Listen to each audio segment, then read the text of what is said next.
Hello guys, आप सभी को फिर से एक बार एक नए वीडियो में स्वागत है। तो गाइस, आज का ये वीडियो अध्याय 5 प्रक्रम पर 8वां वीडियो होने वाला है। तो गाइस, आज के इस वीडियो में हम लोग हृदय के विषय में पढ़ेंगे। तो देखिए गाइस, जो टॉपिक स्टार्ट हो रहा है आज की इस क्लास से, तो वो है मानव में वहन। ठीक, तो वहन मतलब गाइस वही हम लोग कह सकते हैं, एक जगह से दूसरी जगह कुछ चीज़ जा रहा है तो उसको हम लोग क्या कहेंगे, वहन। ठीक। और वो किसके द्वारा ले जाया जा रहा है गाइस, तो रुधिर के द्वारा। जैसे कि उदाहरण के लिए जो ऑक्सीजन है गाइस, तो वो हमारे फेफड़े से पूरे शरीर में किसके द्वारा ले जाया जाता है, वही रुधिर के द्वारा। ठीक। रुधिर वाहिकाओं से उसको एक जगह से दूसरी जगह तक स्थानांतरित किया जाता है। और रुधिर वाहिकाओं में होता है गैस रुधिर, और उस रुधिर में होता है लाल रक्त कणिकाएं। लाल रक्त कणिकाएं, ठीक। आरबीसी, और आरबीसी में मौजूद होता है गैस हेमोग्लोबिन, जो कि ऑक्सीजन के साथ बॉन्ड बनाकर उसको एक स्थान से दूसरे स्थान तक ले जाता है। ठीक, तो चलिए आगे पढ़ते हैं। देखिए, रुधिर भोजन, ऑक्सीजन तथा वर्ज्य पदार्थ को एक स्थान से दूसरे स्थान ले जाती है। ठीक, यहाँ पर ले जाती साथ साथ कर दिया गया है, तो अलग अलग होगा, ले जाती है। तो गैस, जो रुधिर होता है तो उसको उसमें दो चीज़ें होते हैं, एक तो प्लाज्मा होता है गैस, और दूसरा आरबीसी, डब्ल्यूबीसी और प्लेटलेट्स होता है। देखिए, प्लेटलेट्स। तो गैस, रुधिर में 55% क्या रहता है, प्लाज्मा रहता है, और 45% रहता है। देखिए, 45% गैस मतलब आरबीसी, डब्ल्यूबीसी, प्लेटलेट्स, ये सभी को मिलाकर गैस ये 45% रहता है। 45% भाग है इसका रुधिर में, ये सभी को मिलाकर, और इसका अकेले का 55% है, रुधिर में भाग हिस्सा है। ठीक, फिर देखिए, रुधिर एक तरल संयोजी पदार्थ है। रुधिर में एक तरल माध्यम होता है जिसे प्लेज्मा या फिर प्लाज्मा वो भी कह सकते हैं, प्लाज्मा भी कह सकते हैं, कहते हैं। ये भोजन, कार्बन डाइऑक्साइड और नाइट्रोजन वर्ज्य पदार्थ का विलीन रूप में वहन करता है। तो गैस, प्लाज्मा में भोजन, कार्बन डाइऑक्साइड और जैसे नाइट्रोजन से बना हुआ वर्ज्य पदार्थ क्या होता है, वो मिक्स हो जाता है प्लाज्मा में, तो उसी का एक स्थान से दूसरे स्थान ले जाता है कौन, प्लाज्मा। ठीक, तो गाइस, अब स्टार्ट होता है हृदय, जिसके विषय में आज के इस क्लास में चर्चा करेंगे, पढ़ेंगे, इसको जानेंगे। तो सबसे पहले तो हृदय का जो स्ट्रक्चर है तो उसको देख लेते हैं। देखिए, ये हृदय का पिक्चर है।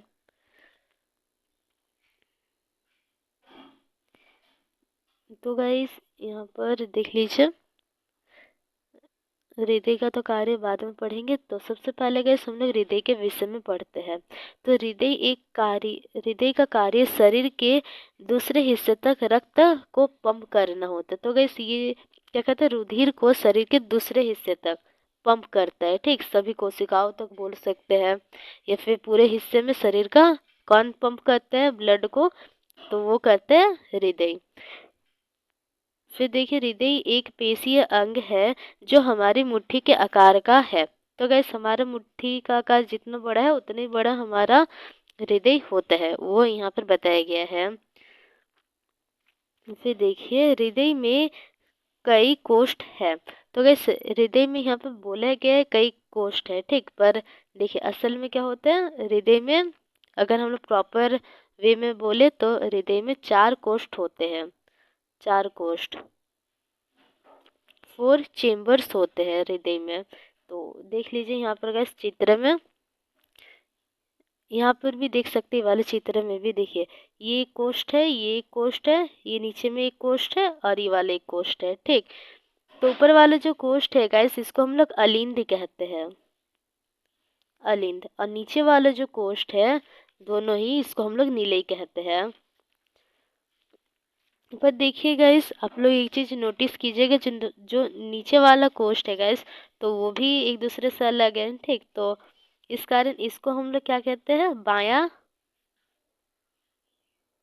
बायां नीलय कहते हैं, और इस तरफ वाला को दायां दायां निलय कहते हैं। ठीक, और ऊपर वाला को गैस इस तरफ वाला को बायां अलिंद कहते हैं, इस तरफ वाला को दायां अलिंद कहेंगे। ठीक, तो इस प्रकार इसका चित्र रहता है। तो देखिए यहाँ पर भी देख लेते हैं, ये वाले चित्र में भी इसको गैस नीचे वाला को निलय कहेंगे, नीचे वाला को देखिए इस शेप का है, और ऊपर वाला को गैस अलिंद कहते हैं, दायां अलिंद, और यहाँ नीचे में है दायां निलय। और यहाँ पर भी इस तरफ वाला को बायां अलिंद कहते हैं, नीचे वाला को बायां निलय कहते हैं।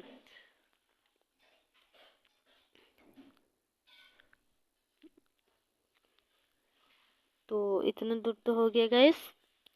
देखिए हृदय में कई कोष्ठ है, 4 कोष्ठ होते हैं हृदय में। यह कोष्ठ इस कारण होता है ताकि कार्बन डाइऑक्साइड युक्त रुधिर को ऑक्सीजन युक्त रुधिर से अलग रखा जा पाए।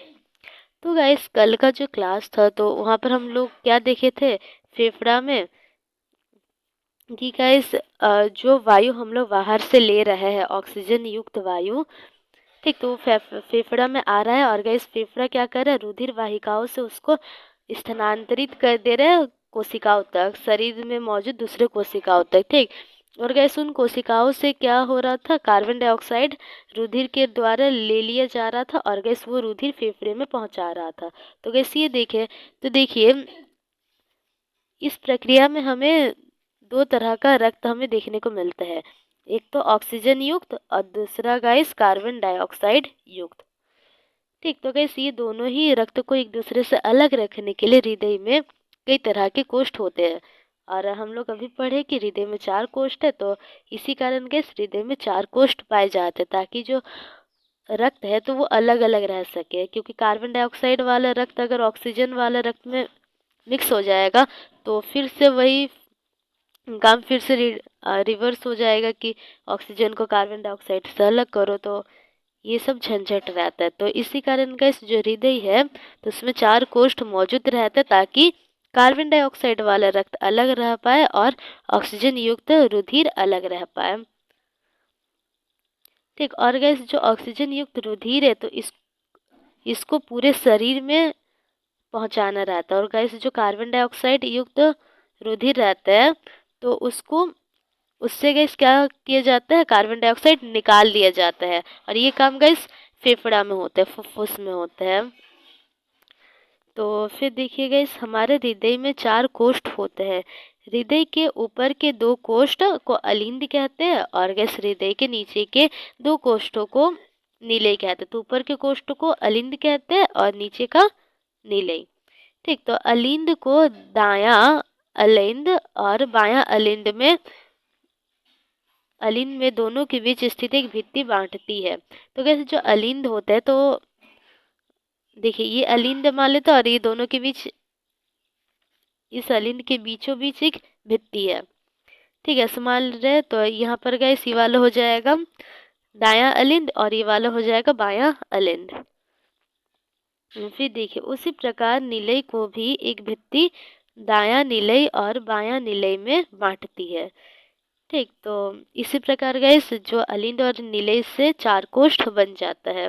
तो ऊपर में निलय रहता है, सॉरी ऊपर में अलिंद होता है और गैस नीचे में होता है निलय। ठीक, तो गैस नीचे में निलय होता है, कैसे याद रख सकते हैं, देखिए नीचे के स्पेलिंग में नीचे ऐसा होता है ना, और निलय में भी नी है, तो इस कारण समझ में आ गया होगा। तो फिर देखिए हृदय का कार्य, तो गाइस अब हम लोग पढ़ते हैं जो हृदय है तो वो काम कैसे करता है। तो गाइस सबसे पहले तो हम लोग पिक्चर के माध्यम से समझ लेते हैं, फिर हम लोग उसको पढ़ेंगे तो ज़्यादा अच्छा से समझ आएगा। तो गाइस अभी तो हमें पता चल गया कि ऊपर वाला जो हिस्सा है तो उसको हम लोग अलिंद कहते हैं, और नीचे वाला जो हिस्सा है गाइस उसको हम लोग क्या कहते हैं, निलय कहते हैं। तो गाइस आपका राइट हैंड तरफ वाला जो हिस्सा रहता है अलिंद का तो उसको हम लोग बायां बायां अलिंद कहेंगे, और इसको नीचे वाला को बायां निलय कहेंगे। तो इसमें गैस समझते हैं, तो गैस जो फुफ्फुस है तो वहाँ से ऑक्सीजन युक्त जो रुधिर है तो वो कहाँ आता है, वो आता है गैस अलिंद में, बायां अलिंद में, ठीक, आपको याद रखना है कहाँ पर आ रहा है, बायां या दायां अलिंद में, ठीक। तो बायां अलिंद में आता है, देखिए बायां अलिंद में आया तो गैस अभी जो बायां अलिंद है तो वो एकदम रिलैक्स वाला मूड में है, यहाँ पे ब्लड भरते जा रहा है। फिर गैस जब ये बायां अलिंद संकुचित होगा, सिकुड़ेगा, तो ये जब सिकुड़ता है तो गैस जो रक्त बायां अलिंद में था ऑक्सीजन युक्त, ठीक, आपको ये भी याद रखना ये रक्त किस प्रकार का है। तो ऑक्सीजन युक्त जो रक्त था तो वो बायां अलिंद से बायां नीलई में प्रवेश करता है, ठीक। और गैस जब बायां नीलई क्या होगा, जब गैस बायां नीलई संकुचित होगा, सिकुड़ेगा, सिकुड़ता है, तब गैस ये जो रक्त है तो ये पूरे शरीर में क्या किया जाता है, तो गैस ये रक्त पूरे शरीर में पहुंचाया जाता है, ठीक, धमनी के माध्यम से। तो ये हम लोग आगे की क्लासेस में चर्चा करेंगे, धमनी, सीरा, ये सब क्या होता है।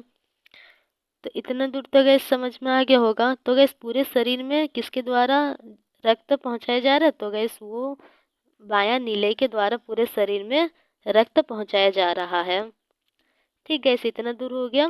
तो गैस पूरे शरीर की कोशिकाओं में जब ऑक्सीजन युक्त रक्त पहुंचाया जाएगा तो उन कोशिकाओं से कार्बन डाइऑक्साइड भी कलेक्ट कर लिया जाता है।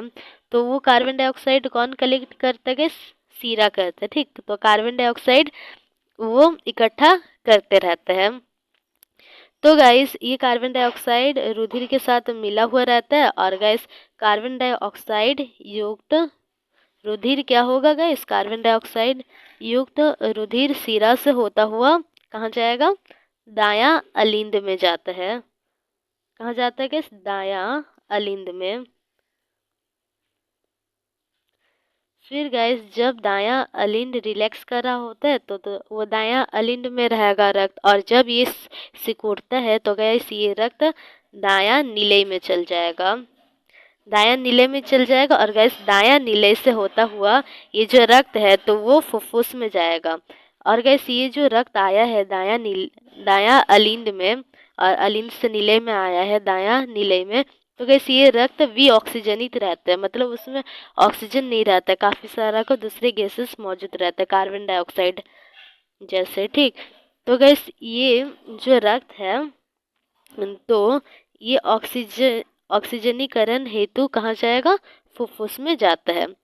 फिर गैस फुफ्फुस में जो कार्बन डाइऑक्साइड है तो उसको शरीर के बाहर निकाल दिया जाता है, और गैस जो रक्त होते हैं तो उसको ऑक्सीजनीकरण किया जाता है, ठीक, उसमें ऑक्सीजन जोड़ दिया जाता है। फिर गैस वो रक्त फिर से आता है हृदय में, और फिर से वही बायां नीलई के थ्रू पूरे शरीर में ऑक्सीजन युक्त रक्त को स्थानांतरित किया जाता है, ठीक, पहुंचाया जाता है। तो गाइस आप लोगों को समझ में आ गया होगा ये वाले चित्र से। तो अभी हम लोग पढ़ते हैं, ठीक, एक एक पॉइंट।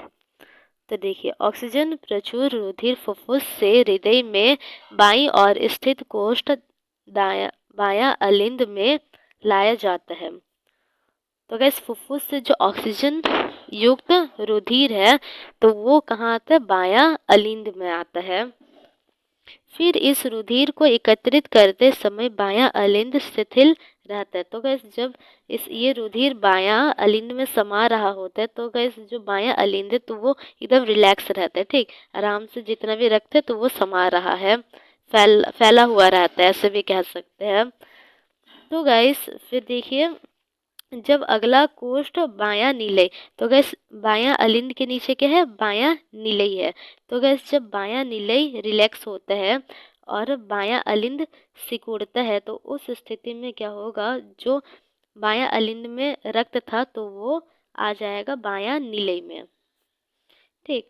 तो जिससे रुधिर बायां अलिंद से बायां नीले में स्थानांतरित हो जाता है। फिर देखिए जब बायां नीले संकुचित होता है तो गैस जब बायां नीले सिकुड़ता है तो उस स्थिति में जो रुधिर है ऑक्सीजन युक्त, ठीक, तो उस स्थिति में जो ऑक्सीजन युक्त रुधिर है तो वो पूरे शरीर में पंप कर दिया जाता है। फिर देखिए पूरे शरीर की कोशिकाओं से भी ऑक्सीजनित रुधिर इकट्ठा किया जाता है, और फिर ये रुधिर क्या होता है, फिर रुधिर में विलय होकर हृदय के दायां अलिंद में आता है। तो गाइस अभी हम लोगों ने क्या पढ़ा कि जो बायां नीलय है, बायां नीले, तो उससे जो रक्त है, ऑक्सीजन युक्त रक्त पूरे शरीर में जा रहा है। और गैस बी ऑक्सीजनित रुधिर पूरे शरीर से कहाँ आ रहा है? दायां अलिंद में। ठीक, तो गैस ये आपको याद रखना है। दायां अलिंद में क्या आ रहा है? बी ऑक्सीजनित रुधिर पूरे शरीर से इकट्ठा होकर बी ऑक्सीजनित रुधिर दायां अलिंद में आ रहा है। ठीक, तो देखिए पूरे शरीर की कोशिकाओं से भी ऑक्सीजनित रुधिर इकट्ठा किया जाता है और फिर रुधिर में विलय होकर हृदय के बायां अलिंद में लाया जाता है। जब दायां अलिंद संकुचित होता है, तो गैस जब दायां अलिंद जहाँ पर अभी बी ऑक्सीजनित रुधिर है तो वो संकुचित होगा, वो सिकुड़ता है, तो उस स्थिति में दायां नीलय फैल जाता है और दायां नीलय में क्या होता है? जो रक्त है, बी ऑक्सीजनित रक्त, तो वो चल जाएगा। तो दायां नीले संकुचित होकर भी ऑक्सीजनित रुधिर को ऑक्सीजनीकरण हेतु फुफ्फुस में पंप कर देती है। ठीक, तो गैस उसका ऑक्सीजनीकरण हेतु क्या करेगा? वो फुफ्फुस में पंप कर देगा। फिर देखिए अलिंद की अपेक्षा नीले की जो पेशीय भित्ति होती है तो वो मोटी होती है। ऐसे क्यों? देखिए गैस जो नीलई है, नीलई जैसे गैस अभी हम लोगों ने पढ़ा, जो बायां नीलई है वो क्या कर रहा है? पूरे शरीर में रक्त का पंप कर रहा है।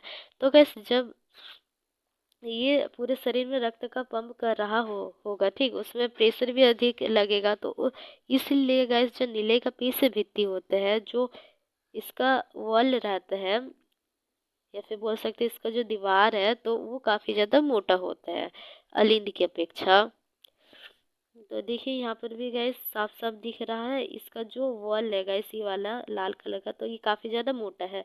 जबकि गैस जो अलिंद है तो उसमें उतना मोटा वॉल प्रेजेंट नहीं रहता, दीवार उतना मोटा नहीं है, उतना मोटा भित्ति पाया नहीं जाता है। और नीले में काफ़ी मोटा भित्ति पाया जाता है। तो गैस ऐसा इसलिए होता है क्योंकि जो नीले होता है वो पूरे शरीर में रुधिर को भेजता है, तो इस कारण। फिर देखिए हृदय में उपस्थित वाल्व ये सुनिश्चित, तो गैस जो हृदय होता है तो वहाँ पर वाल्व उपस्थित रहता है, इसको हम लोग अंग्रेजी में ऐसा लिखते हैं। तो गैस ये क्यों उपस्थित रहता है? देखिए जैसे कि अभी हम लोगों ने देखा कि जो बायां, यहाँ पर समझते हैं, देखिए बायां अलिंद से सबसे पहले जो रक्त है तो बायां नीलय में गया, फिर इस बायां नीलय से रक्त जो है वो पूरे शरीर में स्थानांतरित कर दिया जाता है। ऐसा देखिए, तो गाइस इसी का जो दिशा है तो वो उल्टा ना हो, जो रक्त का प्रवाह का दिशा है तो वो उल्टा ना हो, तो इसी कारण बल्ब मौजूद रहता है। वरना गाइस देखिए अगर बल्ब नहीं रहता तो बायां अलिंद से रक्त आया, फिर ऐसा भी हो सकता है वो बायां अलिंद में वापस चल जाए, फिर बायां नीले में जाए और फिर गाइस ये दायां नीले में चल जाए, कुछ भी हो सकता है। तो इसी कारण जो रक्त है तो वो एक ही दिशा में प्रवाहित हो, ठीक, उसका जो दिशा है रक्त का तो उसी दिशा में प्रवाहित हो जिस दिशा में उसको प्रवाहित होना चाहिए, तो इसी कारण बल्ब लगा हुआ रहता है। ठीक, और यहाँ पर भी गैस जैसे जो रक्त है तो वो दायां अलिंद में आया, फिर गैस वो दायां नीले में आ गया, फिर फुफ्फुस में भेज दिया गया था, ऐसा हुआ था। ठीक, अगर गैस बल्ब नहीं रहता तो ऐसा भी हो सकता था, दायां अलिंद में आया, फिर दायां अलिंद से गैस दायां नीले में गया, फिर से नीले से अलिंद में चली गया, ऐसे भी देखने को मिल सकता है। तो देखिए, तो इसी कारण जो बल्ब है तो वो उपस्थित होता है और वो ये सुनिश्चित करता है जो रक्त का प्रवाह है तो वो उल्टी दिशा में प्रवाहित ना हो। तो गैस यहाँ पर देखिए वाला जो चित्र है मानव हृदय का चित्र, तो इसमें गैस हमें जो दिशा है रक्त का प्रवाह का तो वो दिया गया है। जैसे कि गैस यहाँ से स्टार्ट करते हैं, तो गैस देखिए ये बायां अलिंद है और गैस बायां अलिंद में फुफ्फुस से होता हुआ, देखिए फुफ्फुस की शिराएं वो क्या करेगा, जो रक्त है ऑक्सीजन युक्त रक्त तो वो बायां अलिंद में पहुंचाता है। फिर गैस जो बायां अलिंद जब सिकुड़ता है तो बायां अलिंद से जो रक्त है तो वो बायां नीले में चल जाता है।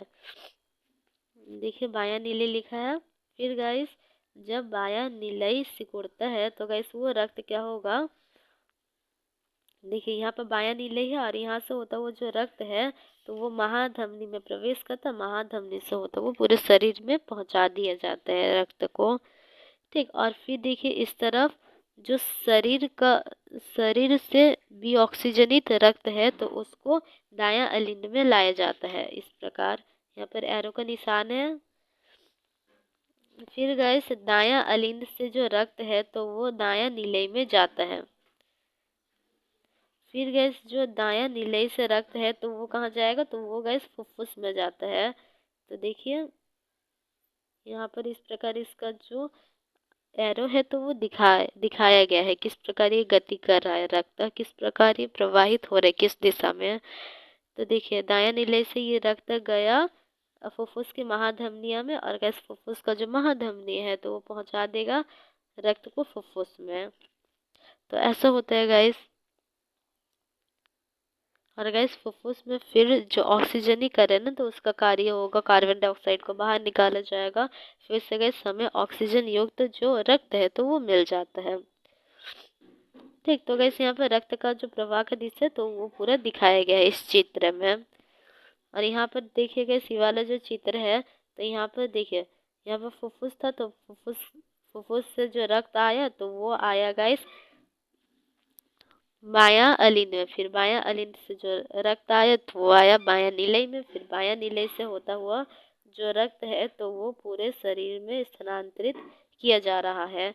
फिर देखिए पूरे शरीर की जो कोशिकाएं है तो उससे जो रक्त शरीर का जो महाशिरा है तो वो ले जाता है भी ऑक्सीजनित रक्त को कहाँ, दायां अलिंद में ले जाता है। फिर दायां अलिंद से जो भी ऑक्सीजनित रक्त है तो वो जाता है दायां नीलई में। फिर गैस दायां नीलई से जो रक्त है तो वो फुफ्फुस को भेज दिया जाता है। ठीक, तो ये पूरा गैस क्रियाकलाप था रक्त के स्थानांतरण का। तो गाइस आशा करती हूँ कि आपको जो ये वाले लेक्चर है तो वो अच्छी प्रकार से समझ में आया होगा। और गाइस एग्ज़ाम का अगर दृष्टि से कहा जाए तो ये वाला टॉपिक काफ़ी ज़्यादा इम्पॉर्टेंट है।